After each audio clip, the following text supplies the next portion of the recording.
Welcome, world, to yet another episode of Manage Your Damn Money with Ben and Malcolm. This is the place where we trade in personal finance advice for entertaining conversations about money, and the place where both me and Malcolm are sick. Sipping on Ricola, trying to make sure we're not coughing all into your ears and into your eyes and things for those watching. Remember, this is a podcast and a TV show, so it might sound like that at times. Malcolm, how you doing this week, man? How you feeling? I'm good, man. I'm glad to be back. You kind of touched on it, so for those of you who didn't see my social media boo-hooing, the reason we weren't on the air last week is because I lost my voice. And it was a game time decision, but we are back. Indeed. As Ben just said, happy to be here. Indeed. And hopefully we got another good show for you guys. Indeed. And we really want to quickly tease some upcoming information for you, for those who are fans and listen to the show. You got to follow us on our social media handles at MYDM1 and at Malcolm on Money, as well as on Facebook, facebook.com/Manage Your Damn Money. We have some exciting news coming that you can only see if you follow us on our social media handle. We're going to be sharing information about that in the coming weeks. We want to make sure if you listen to this show and you love this show, just make sure you're following us so you get the updates when they come. We promise this will be exciting news. Also in life fun news, Malcolm, there was a rather big engagement that happened within the last couple of days that I'm sure that everyone on Twitter has been talking about. Thought you were already married. Now I'm married. Oh, okay. Are you married, Malcolm? So anywed, there was a big engagement. Trying to marry me off. I'm not trying to marry. Like a foreign parent trying to marry me off all the time, man. Listen, you tried to do it first. But not my engagement, not Malcolm's possible something that I won't say out loud, but the engagement of Prince Harry and a young lady by the name of Meghan Markle. All of Twitter was going crazy over the weekend. I had not heard of this woman before. This, hullabaloo or whatever. What's the word? Probably hullabaloo, but Okay, there we go. You're younger than 50, so I get why you don't know that word. Right. When did you hear about it, Malcolm? So I actually did know who she was. She's on one of my favorite shows, Suits, which has been on the air. Oh, she's an actress. Yeah. Okay. She's an actress. She's been on Suits for like 6-7 years now. Okay. And it just so happens that I knew all about this relationship because I was watching Suits one night with my girlfriend, and she's like, "Oh, that's that girl that's engaged to Prince Harry." That one. Yeah. Princess Diana's son. Right. So I did know, actually, for once, about some tabloid drama. That's hilarious. The funny thing is, like, I had not seen her. Then I had to actually go and Google her name as soon as I found out or realized this was something I needed to look up. Mm-hmm. And as soon as I saw her, the first thing I thought was, "Ooh, she out the Paula Patton aisle of the grocery store." Oh Lord. So anyway, out the Paula Patton aisle for sure. Question for you, Malcolm. It's a little sprinkling of color in the, what do they call the palace? I guess so. I guess the Palace of England. I've been there before, so I should know what it's actually called. They've never invited me. So they've never invited you, right? Are they mad? They are mad. Are they mad? They are mad. So here's the thing. I know because this show is about money and money is green. That's the only color we really care about. We don't really get into racial issues too much on this show. But this particular situation, it was amazing to me how quickly it turned to race. Really? Like immediately people started talking about how, oh, well, she's not black because she's biracial.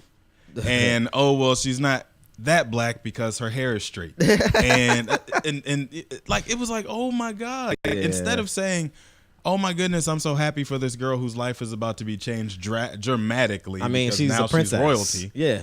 All of a sudden, everybody's gone to trying to figure out why she doesn't count. It's kind of like the whole show me your birth certificate movement when Barack Obama won. Just backwards. Not, that she's on the same level as the first black president of the United States. But in this situation, she's the first non-white person to be part of the royal family, presumably. Right.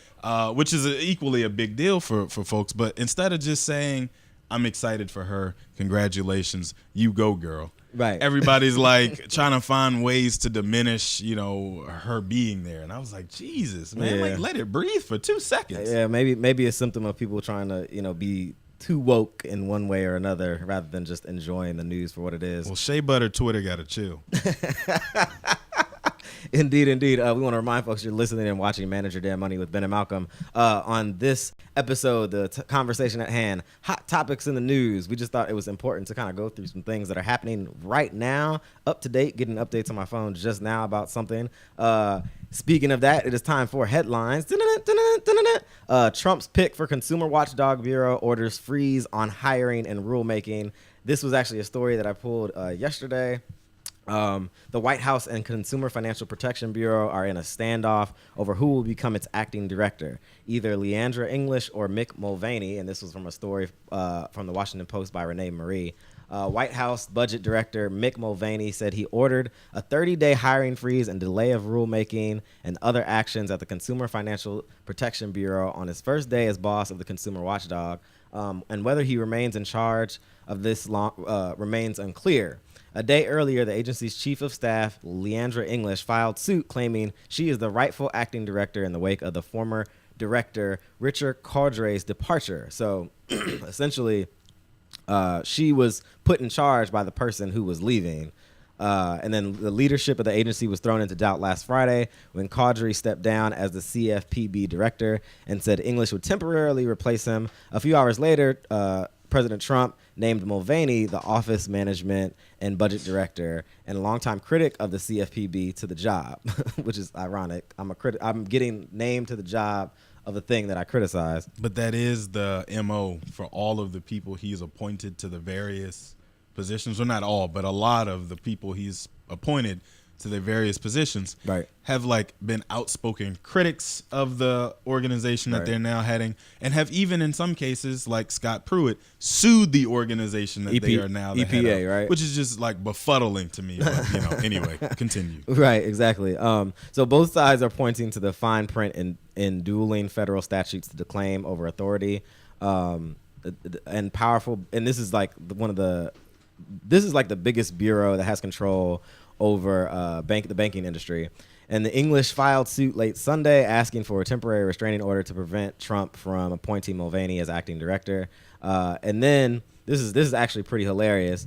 This is a quote. "It has come to my attention that Ms. English has reached out to many of you this morning via email in an attempt to exercise certain duties of the acting director. This is unfortunate, but in the atmosphere of the day, probably not expected.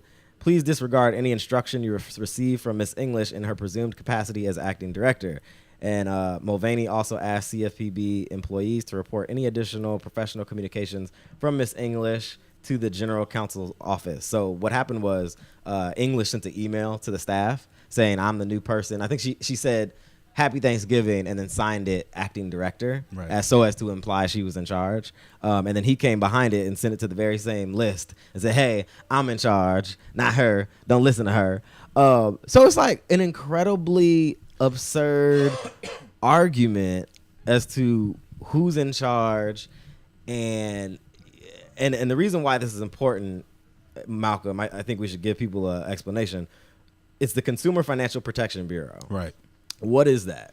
It essentially is exactly what it says. It's an agency that was developed under the Obama administration post 2008 financial crisis. Right. That was put into place. It was the brainchild of one. What's the lady's name that Trump just called Pocahontas and Elizabeth Warren. Elizabeth Warren. Right. So it was the brainchild of Elizabeth Warren, who at the time was actually a econ professor, I think, at Harvard. Okay. But she was the one who drafted the legislation to put this bureau in place, which I think is really the reason that the Trump administration is so anti, and doing everything they can to attack it, because it's attached to Elizabeth Warren, who's been an outspoken critic of his. Right. But nonetheless, the Consumer Financial Protection Bureau is basically there to make sure that banks are held accountable for things like predatory lending. Right. I remember when I used to sell cars in North Carolina once upon a time, there was a company, Banco Santander, that was a lender, that basically if you had a social security number and you could breathe hard enough to perform fog on a mirror, they would approve you for a loan.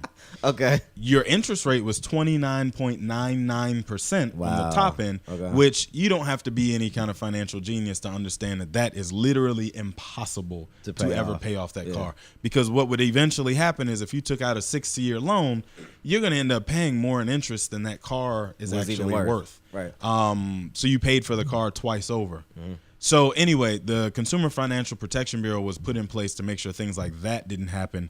Some of the robocalls and the aggressive collections processes that were put in place, where folks were calling, threatening to call your mom or threatening to repossess your family's house and all kind of nonsense like that. They put this bureau in place to make sure that the consumers weren't being taken advantage of at such alarming rates as they had been allowed to be in the first place.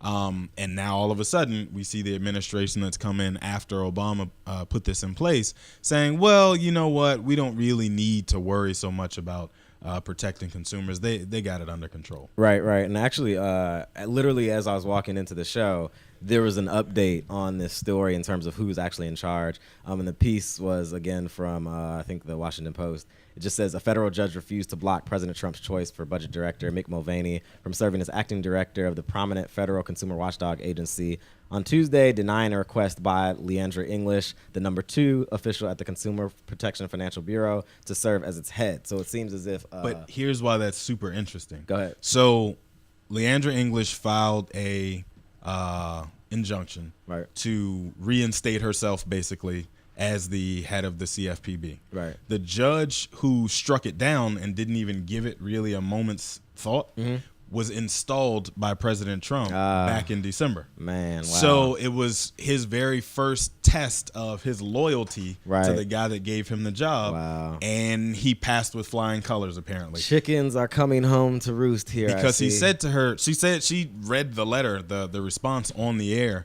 And basically she said that he told her in so many words, if you were to file the other 2 options that you have after this in an appeal, I'm going to strike them down too. Oh, wow. So don't even waste the paper. Wow. So that tells you just how serious he is about repaying his quote unquote debt to the guy that got him the job. Right. Absolutely. And what's like the biggest like impact this has? Like you essentially have a agency, if you assume that the way what you just laid out will play out, that a critic of the agency will lead it.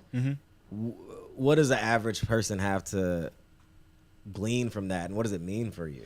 Well, it means you have to watch your back even more than you needed to in the first place when dealing with these like financial companies, because like, for example, if you were to get a mortgage from a company and then find out years later that company gave you a higher interest rate because you are disabled or because you are Hispanic or because you are anything else other than the basis of your credit score and your income, you would have recourse to be able to sue under protections outlined by the Consumer Financial Protection Bureau. They would even group you together with other people who had been preyed upon by that same lender and allow you to file a class action lawsuit pretty easily at very little cost to you, if any. However, if we were to strip away those protections that were created by the CFPB, all of a sudden you've got to face that bank, that lender on your own as an individual. Well, who has the money, the time, and the other resources to fight against, the 6 largest banks in the United States, for example, to... I know who. Nobody. So if you just think about it in those terms, like those are things that were put in place to allow you to have just some way to not continue to be at the short end of the stick. And this takes away your ability to fight that battle in the courts the way you normally would. Absolutely. Definitely got to watch your back as these political dramas continue to play out. They're having real world and real lives effects on us all. We want to remind folks quickly that you are listening and watching Manage Your Damn Money with Ben and Malcolm. Today's conversation at hand, hot topics in the news. But before we take a quick music break and hear from Mr. Beats by Beeman, the co-producer and co-creator of this show, we want to remind you can listen to episodes of Manage Your Damn Money anytime. Simply search Manage Your Damn Money on Apple Podcasts, Stitcher, SoundCloud, or I forget what the other one is, Google Play. That's all right. We're everywhere. Right, we're everywhere. So find us there, and also remind you can find us on our website, manageyourdamnmoney.com. And also, if you have a question, concern, or interest or topic you want us to cover, simply send us an email, info@manageyourdamnmoney.com. This is Manage Your Damn Money with Ben and Malcolm. We will be right back.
Welcome back to Manage Your Damn Money with Ben and Malcolm. We want to remind people we have some exciting news upcoming, so make sure you catch us on social media at MYDM1 and also Malcolm at Malcolm on Money, and also on Facebook, facebook.com/Manage Your Damn Money. And then another thing you can do to stay updated, because we do send out updates via email, just go to our website, manageyourdamnmoney.com, and in the top right corner, you can subscribe to our email list, and you'll get all the news and updates and information that is forthcoming.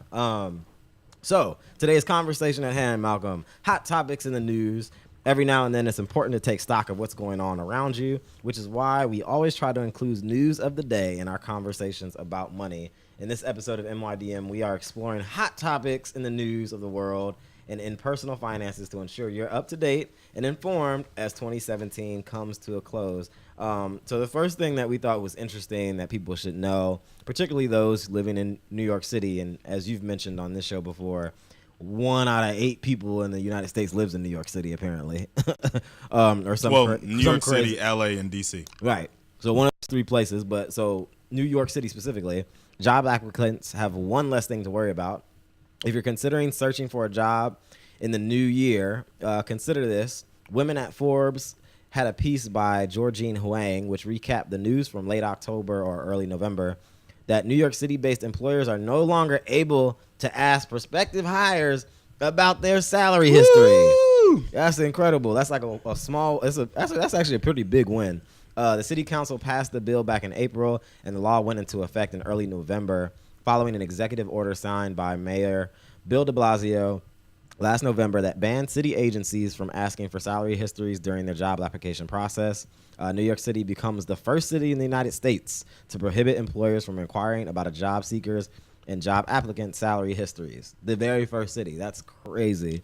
New York joins a handful of other cities and states, among them California, Massachusetts, Oregon, Delaware, Philadelphia, and San Francisco, across the country that voted to ban employer questions about salary history. New York will be the first municipality to enforce the law. The new law was introduced by public advocate Letitia James in August 2016, due in part to findings of the gender pay gap analysis conducted that year. As James put it, we want to end discrimination, and banning questions about salary history is a critical first step. The New York City law is intended to help reduce the differences that women and minorities earn relative to their male and Caucasian counterparts. And according to the U.S. Census Bureau, women earn 80 cents for every dollar that men earn. And in New York, women earn $5.8 billion less than men in wages each year, according to a report by New York City's Public Advocate's Office, a disparity that's even greater for people of color, with black women just making 55 cents and Hispanic women earning just 45 cents every dollar earned by a white man. So that's incredible. Can I stop you right there real quickly? Go ahead. And point out something that is like a glaring detail for me, but apparently not big enough to make any difference for anybody else. Okay. You just pointed out that in New York City alone, Right. $5.8 billion Right. gets paid more to one sex Right. than the other. Right. Which then means if I am the city of New York if I can do something to help 50% of my residents get paid $5.8 billion more dollars, I can increase my tax that's revenue. payroll taxes that have to be paid. Right. That's consumption taxes that have to be paid. Right. It costs $60 or something to go across the bridge to get in and out of New York. Like, now I can afford to take that trip more often. So when you think about it, just again, like I said, money is green, so that's the only race we care about. If you think about it just in terms of, dollars for dollars, Right. why wouldn't it be in your best interest in every major city, every state, every locality, every municipality to pay equally, to do everything you can to make sure that you're paying equally, because you're not going to bring guys' pay down to meet what you didn't pay the women. Right. You're going to increase the women's pay, Right. which then means that you've subsequently increased your tax revenue. Indeed, I've immediately. solved the deficit problem in this country in like 4 seconds. I don't understand the logic. Equal pay is the solution for that. Equal pay means the debt has been brought down from however many trillions of dollars it is right now. Absolutely. But now that this law is in effect in New York City, and actually happening, and for those who live in New York City or are considering a move to New York City, this is critical information. Do you see other progressive cities? We mentioned, I think California was one of them. Connecticut. Am I making that up? Hold on, let me actually look. I know Boston was on that list. A couple of cities in Connecticut. Massachusetts, Oregon, Delaware, Philadelphia, and San Francisco. Do you see other places and cities actually implementing measures like this? I'm actually surprised New York City beat DC to the punch. Okay. Considering DC has had a woman mayor for however many years. Yeah. That should have been anyway. But anyway, I do think you'll see it adopted more broadly on the coasts first, because that's usually how it happens with quote unquote progressive, liberal, lefty agenda. Bernie Sanders. Sanders. Yeah, with the Bernie Sanders agenda, it usually happens on the coasts first, and then all of a sudden everybody has no choice but to fall in line. Right. So I do think you're going to see a ripple effect, especially since it happened in New York City and not some small nowhere town that nobody's ever heard of and won't care about. Right. So if it's good enough for New York, well, now if I'm in San Francisco, for example, and I want to be competitive as a job market to keep my people from going over there to New York, I've got to put the same protections in place. Right. Because what's to keep the women of D.C., for example, or Philly or South Jersey, all the surrounding territories, from just migrating to New York where they know that they can get a fairer shot? Right. And in some cases, we're talking about, the wage gap is something like 70 to 80 cents on the dollar, women versus that's men. a lot. So if we're talking about $100,000 salary, which is very reasonable for New York City, we're talking about a difference of $20,000 to $30,000. Yeah. I would be willing to move for $20,000 to $30,000 if I was already on the fence about, do I want to stay here anyway? Right. So if I'm, Atlanta, DC, all the places up the East Coast, for example, and I want to keep my talent here, I got to fall in line pretty quickly to make sure that I don't lose out, because like I said, that's payroll taxes you miss out on. That's consumption taxes you miss out on. People are buying gas, they're buying homes, and so on and so on and so on. Trickle down economics. Indeed. So interesting question. This is a hot topic because we've talked about on this show in previous episodes. It's in the employer's interest to figure out how much you made in the past so they can kind of gauge what they want to pay you next. Do you see employers in New York and other municipalities that implement things like this figuring out ways to try to get around this kind of statute? Oh, absolutely. Okay. There is somebody whose job it is to figure out the compensation structure for every single company. Right. That person, as soon as de Blasio got this initiative through, went to work figuring out loopholes to make sure that we would still be able to get around it. But it at least is a huge step in the right direction. I mean, they're going to figure out ways to tack on something additional. Because think about it this way. At the same time, the women are celebrating, saying, all right, great. The next time I go to look for a new job, at least they can't ask me what I made in my last profession. Right. So now they have to at least offer me close to what their budget is for that job, right? Presumably. But then at that company, you're also going to have men Right. who are going to say, oh, this is some nonsense. I can't believe they would go through all and force my hand this way and force me to have to deal with women's issues and blah, blah, blah, blah, blah. You know, the way America naturally does what America does. So then they're going to start offering incentives to appease those guys to make sure that they want to stay at that company. And it offsets, you know, kind of what your efforts were. But I think somewhere in there, all the shuffling around and the griping and complaining, somewhere in there, it still brings us closer to parity than we would have been had this law not been put into place. Right. And I mean, just from a practical perspective, why do you need to know what I made at my last job? Yeah, that's very real. I'm worth to you what I'm worth to you. Right. So think about it in this way. If you go to buy a car today and it's a used car, and I tell you that I'm going to sell you this car for $10,000, would the question you ask me be, well, what'd you offer to the last person for? Who cares? I'm offering it to you for $10,000. Do you want it or not? Right. So it's the exact same concept. Like, why do you need to know what I made at my last job to hire me here to pay me what I'm telling you I want? So, you know, that's a funny analogy. Well, yeah, it's definitely a good thing and something that gets us closer. I am interested to see what the next iteration of the question ends up being, and how that morphs and changes, or if people just end up respecting it for being the law of the land. You know, look, this happening at the very same time that this drama with, you know, the CFPB is going on. I don't know which one's going to win out. But anyway, we want to remind people you're listening and watching Manage Your Damn Money with Ben and Malcolm. We're going to take another quick music break here from Beats by Beeman. You can hear his music on Instagram. Simply search Beats by Beeman, Beemen. And you can hear all of his music and tracks. If you have a question for us or you want to send us some music of your own that we'll play during the show, send it to us, info@manageyourdamnmoney.com. And if it's good, we will play it. This is MYDM with Ben and Malcolm. We will be right back.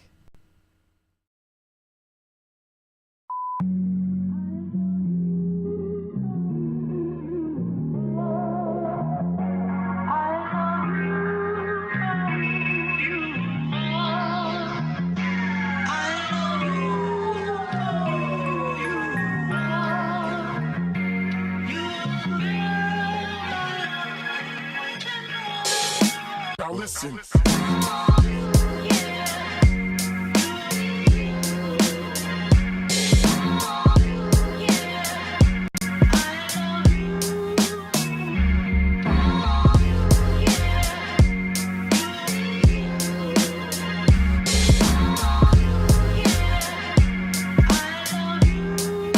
Now listen.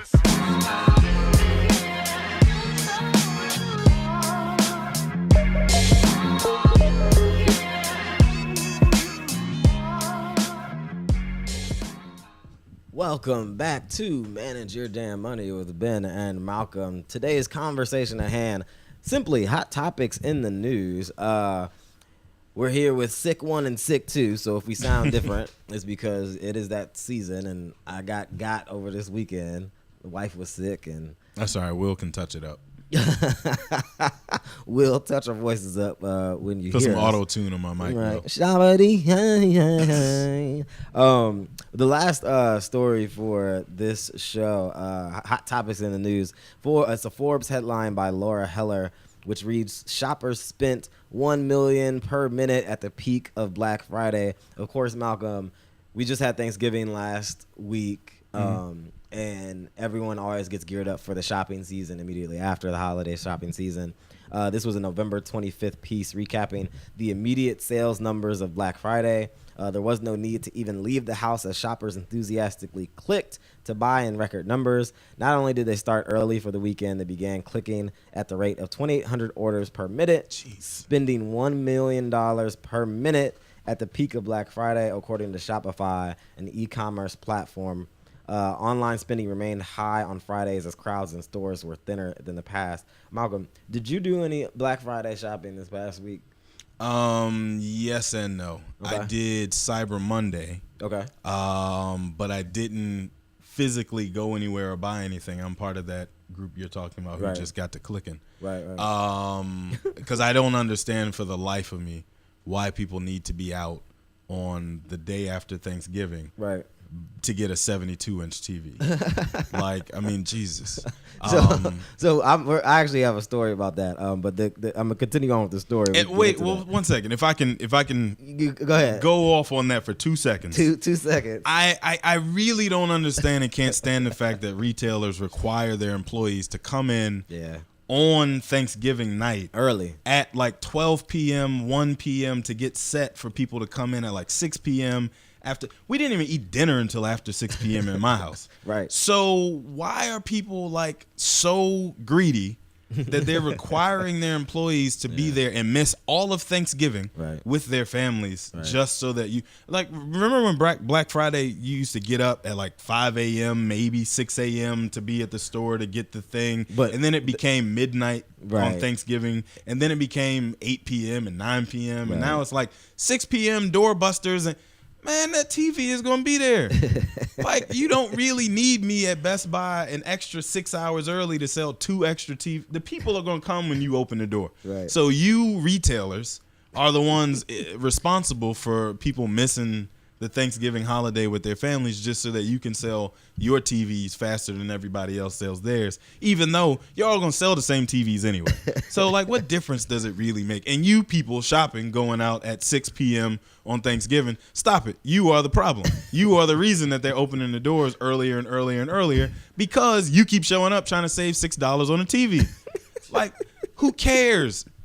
That coffee maker, that TV, it's going to be there. All right. Let me enjoy Thanksgiving with my family. Fortunately, I don't work in that retail life anymore, but I remember what it used to be like. It's terrible to miss the family holiday because your boss, who's 1 year younger than you, is saying if you don't come into work on Thanksgiving, then you're not going to have a job tomorrow.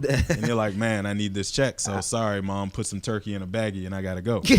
Like, that's just nonsense to me. I definitely worked a Black Friday shift at Banana Republic once in my younger days. You don't even have to tell me how it was. I know it was terrible. I was the first time I ever actually felt jittery drinking too much coffee. But anyway, I've been over here shaking like a leaf. Like, come on, man. The strong online performance of Black Friday this season shows that consumers are moving further away from leaving their homes to do holiday shopping, said Taylor Schreiner, director of Adobe Digital Insights, in an email. Mobile in particular has ramped up in a significant way, driving $1.4 billion in online revenue on Black Friday alone. So you kind of hinted at this question, Malcolm, about waking up at 5 a.m. to go the next day after Thanksgiving. Out there? So the funny thing is, you're smiling. Were you out there? I'm from California. Okay. And I don't have a memory of Black Friday before I got to college. Okay. Like, conceptually speaking, Black Friday in my mind was not a thing, and it's probably because I was a frugal kid growing up. So Black Friday didn't mean anything to me because it meant I had to spend money, and I didn't do that. Right. So I do not have a memory of Black Friday until my first year in college, and I haven't been home for Thanksgiving in over a decade. And the first one I didn't get to go home for, I instead went home to my roommate's family's home in Smithfield, Virginia. My roommate was Ryan Ellis, and them doing Black Friday and his family was a really big deal. And if Ryan's listening, he's gonna be like, "Man, shut up." But we Ask went. Ryan what they bought other than a TV and a coffee maker. I remember it so distinctly because they lived in Smithfield, Virginia, or the family house was in Smithfield, Virginia, in one of those really wooded, windy road type places. We woke up early in the morning. We went to I think it was a Walmart, and for me, it was just a sense of awe that people were out at this hour. Like, the parking lot was packed, and so I remember waking up that morning. I remember getting in the car. I remember us sitting in the parking lot and me just feeling overwhelmed because I don't like crowds either. And people get trampled. Now, this was years ago. This was 2000. Remember the Tickle Me Elmo Black Friday? I think I vaguely do. And people were black and blue on the ground getting stomped out for a Tickle Me Elmo. This was 2009. So this was kind of before online was still, there was still a need to kind of be out. It wasn't like it is now. It's easy to click and buy. We went into the stores. I think we maybe hit 2 or 3, if I remember correctly. But I just remember, I don't know that I bought anything. And I just remember feeling this sense of just shock and awe. People actually do this. Wow. Oh my gosh.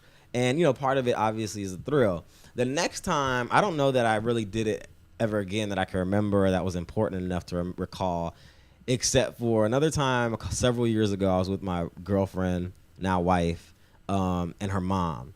And there was a Target up the street from their house, basically, in like the town my wife grew up in. And she and my mother-in-law and her were really pressed to go to Target or whatever it was. It was cold. And I told them, I'm sitting in the car while y'all shop.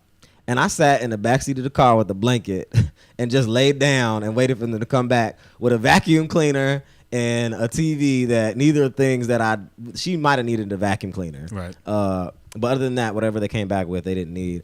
And I've always just been like, personally, I've always been like, for what?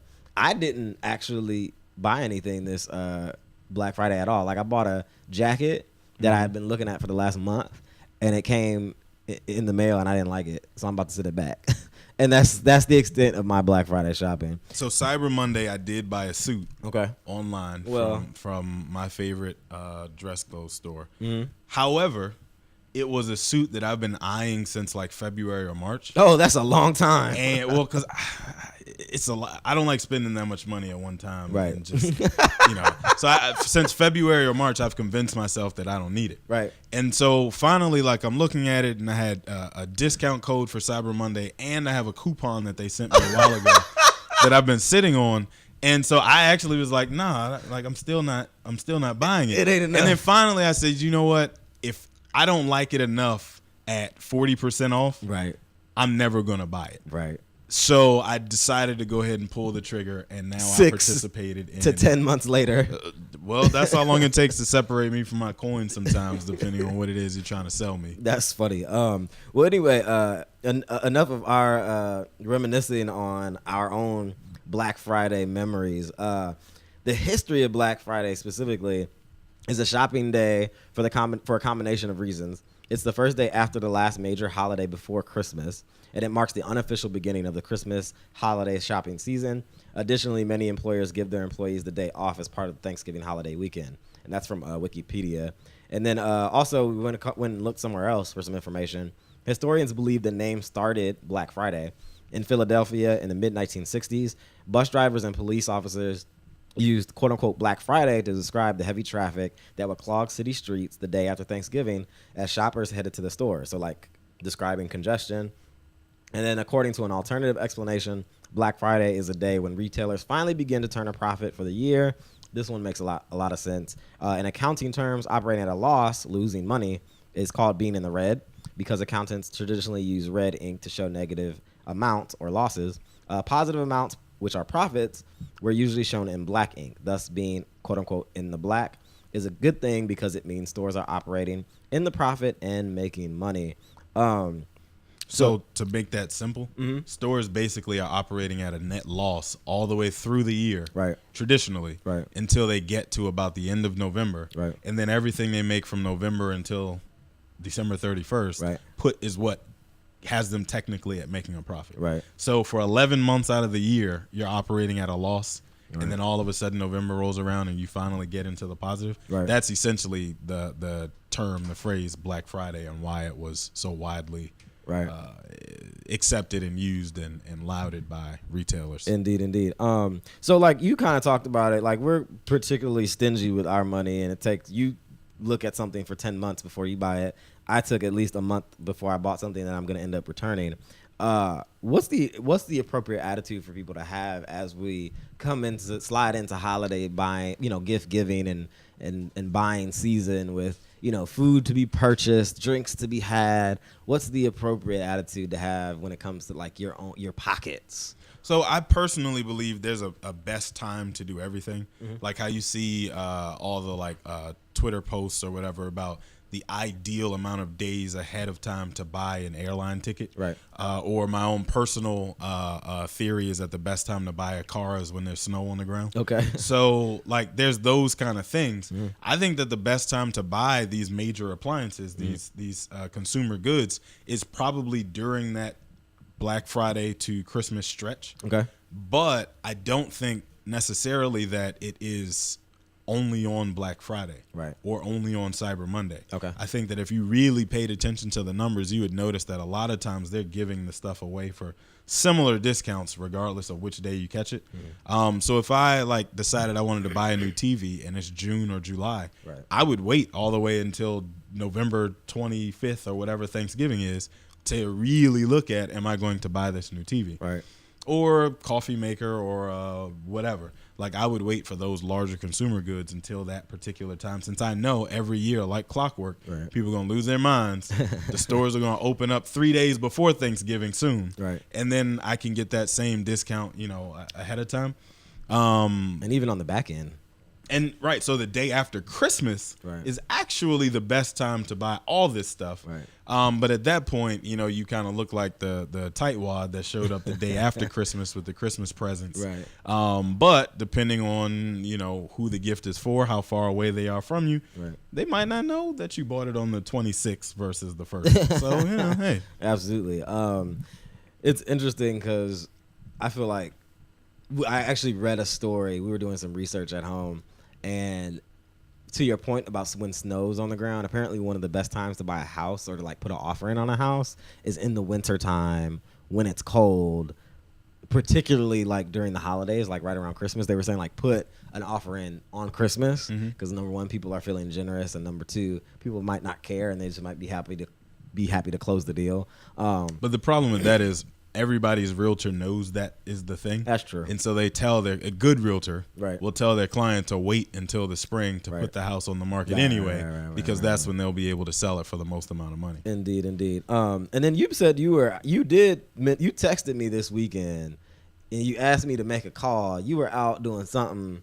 You telling all the business. I thought it was an interesting story. What if the people at the car dealership are listening to our show? That might be the case. Anyway, so what Ben is telling you guys about. So I was with my girlfriend this weekend looking for a new car on Black Friday. I forgot actually that was that was Black Friday. So literally the day after Thanksgiving, looking for a car, and the deals that they were offering that they swore was the best deal you could possibly get. I had texted Ben and asked him to call me so that I could step away to take an important phone call in the middle of our negotiation. For those of you who are writing this down, don't try to steal my negotiation tactics. I'm actually hosting a webinar. No, I'm joking. But yeah, so we didn't actually end up getting the car that day. Okay.